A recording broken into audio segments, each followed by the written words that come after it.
My name's Will, and I'm about to spin some slots for the first time. Will just drove 20 minutes to get to the casino. Is he about to spark a brand new addiction? He's recently turned 21, ready to legally gamble with his hard-earned cash. But he could have skipped all that and stayed home. He could have gambled on a crypto casino. The leaps and bounds taken by our internet age includes changes in how we get our currency. A crypto casino is just like a regular one, only online, and uses cryptocurrency, the online currency. Digital greed is nothing new. Any method to take money is already in effect, and ruining someone else's life at this very second. Bitcoin has been the face of cryptocurrency for years, garnering immense value over the last decade. There's big money and real stakes in this digital currency, and there's no better way to siphon money than a casino. It's different from real life. Just how easy is it to get pulled in?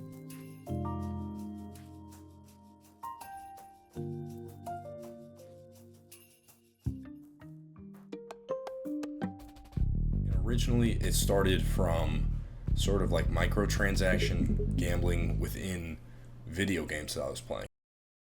When I was around 9 years old, I started playing a video game called Counter-Strike Global Offensive, which has its own economy and market surrounding these skins, which are essentially different cosmetics for your weapons, and they hold real-world value. When I was around like 9 or 10 and I was playing Counter-Strike, I started watching a lot of Counter-Strike YouTubers, and so I watched YouTubers open up large-scale case unboxings. When you're a kid or a random person, you can't spend $2,000 to open up $2,000 worth of cases. And then what they're offered sponsorships from these crypto casinos to start making videos gambling there, where they're either playing with real money or fake money, or the odds are rigged or whatever it is, but they start posting videos on these crypto sites. And so the viewers of their channel that originally just came for Counter-Strike content are now introduced to cryptocurrency gambling.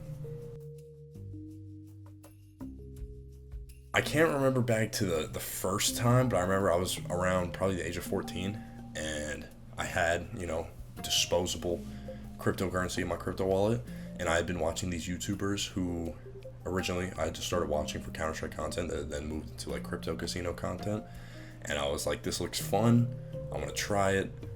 And so that's what I did. I probably put in, I think $100. Like my unit size, my deposit size at that time was always $100. Sometimes I would kind of disregard that and go past that, but it was fun.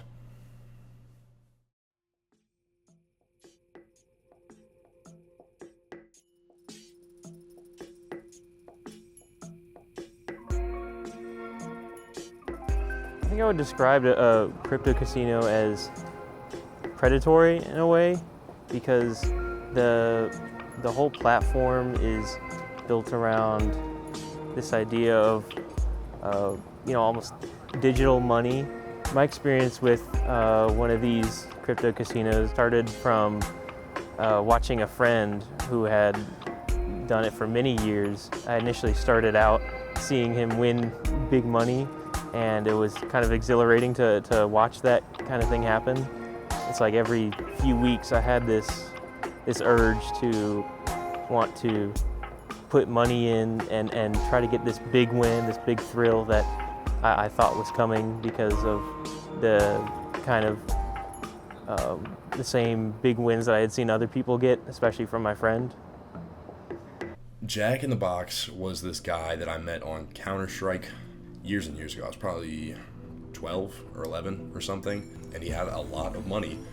Came from various illegal online methods. He would hack into various companies' websites and find vulnerabilities, and then he would send emails to them trying to, get them to hire him as a contractor to fix these issues. And keep in mind, this kid is 12 years old and is completely self-taught in all of these things. At one point in time, when he was hacking into these companies' websites, he actually was paying me 50 cents per email to write these emails to this company, the list of companies that he had. I didn't even know this was really a possibility, and I kind of just saw what he was doing and how he was just able to do whatever he wanted with this money. And I think to some extent it was a majority on money thing, but I also just thought that the fact that he was able to do this was cool. And I kind of was like, oh, I want to emulate that. Like, one reason why gambling hasn't been detrimental to my life or my mental health or anything is because primarily I stick to a specific bet size, a specific deposit size, and I stay within those limits because I'm, more than willing to lose that money. I understand that, every time you deposit, there's no guarantees. You have to be willing to lose it all. But there have been times where some games and like how they performed were so inflammatory that it made me so mad that I just kept on depositing because I was like, it eventually has to do something, and it doesn't, because it doesn't have to do anything. It is essentially rigged. I remember one time I just had I just found out that my girlfriend was cheating on me, and so that was already, messing with my mental, and then kind of lost control. Pretty sure I deposited the entire crypto wallet and lost it all, and then at the end of the night I opened up the spreadsheet and I just see red.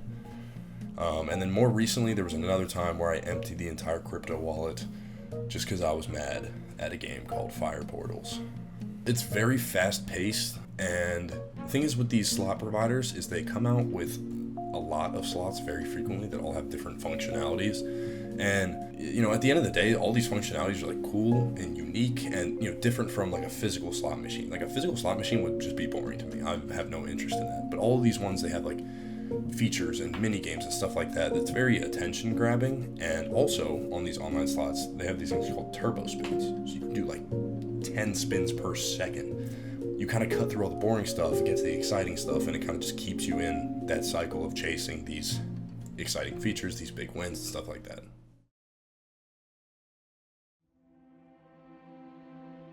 The thing that was drawing me back to a lot of these games was the art style and how exaggerated they tended to be.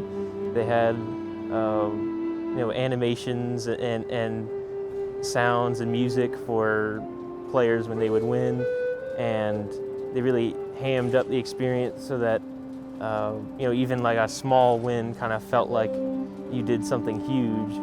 So it kind of felt like a distraction, because it was like jingling these keys in front of me, like, look at this big amount of money you won. But it didn't put into context that, oh, you also played, this same thing 2 weeks ago or last month, and that was $50 or $100 down the drain. I was sitting in the library in this quiet corner alone, and I just had this urge, like, why not try to repeat the win I had last night?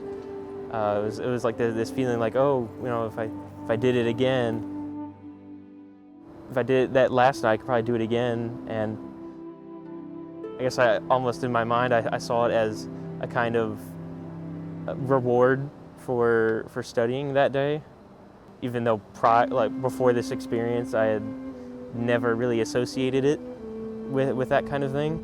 It was more like just a fun little game to do with friends, but at that very moment it felt more like it was working its way into my brain's system of rewarding me and the kind of things I would want to do to, I guess, like unwind or de-stress from doing schoolwork.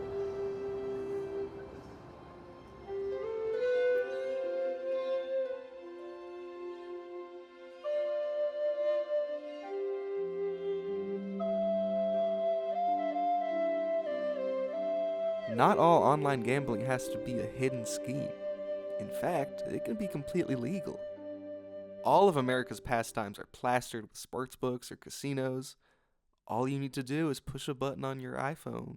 I just turned 21, so I thought, hey, first thing I do at 21 is try sports gambling. So it was on my 21st birthday, I downloaded DraftKings and FanDuel. A lot of ads online, and especially on when you watch NFL, on a commercial break, they'll have a DraftKings ad, and then they'll promote you get money when you sign up. To see DraftKings with LeBron and Kevin Hart, to see him promoting gambling, it's kind of off-putting because he's very impressionable in a lot of young people's minds. Oh! One rush, so touchdown. So, Todd McConkey's flag? Yes! What do you think it looks like to have a gambling addiction? I think it's where it controls you. I think where it controls you, your life, and you wake up in the morning thinking about gambling or thinking about the next bet that you're gonna place. One of my friends, he's gambled a lot. I think there's a lot of times where we've been concerned for him. I can see that takes a toll on him, mentally and financially. So to step up and really say stuff like that to him, that hey, he has a problem. It's really hard sometimes to say that to your own friends.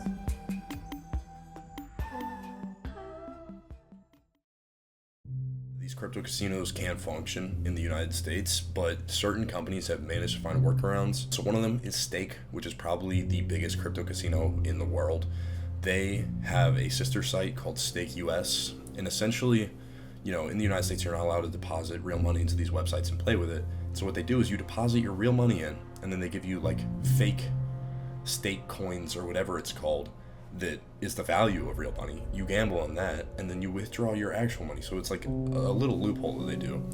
And you'll go on social media and you'll just be viewing posts or scrolling on Reels or TikTok or something like that, and it'll be like a funny video or a clip or something, and then there's just a fat Stake logo in the middle of the video, and you read the comments and nobody even notices it. Like, it's just subliminally going into every one of the millions of viewers' minds, and like you cannot go 10 videos without seeing a Stake or Rainbet logo on something. Or like now I'm starting to see like these like prankster guys that like go into public spaces and just cause chaos. They've started incorporating like Rainbet blackjack hands into their routine that they do when they're harassing people in public. Or they'll be like, hit or stand on this Rainbet blackjack hand and I'll give cigarettes to a homeless person. And so it's kind of everywhere now on social media. It's not this niche thing that you're watching on YouTube when you're watching other gambling content. It's now everywhere.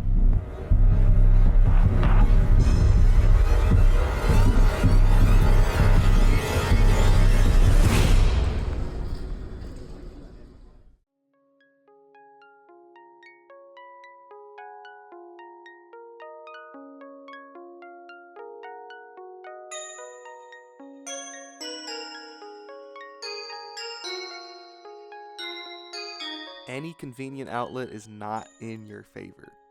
If you play responsibly. Understand what you're being shown. Think about it. Don't be a fool on the computer. Just came out, down $30 on the slots. Weird people in there, weird characters on the screens, on the slots. Don't really understand why anybody would want to do all that.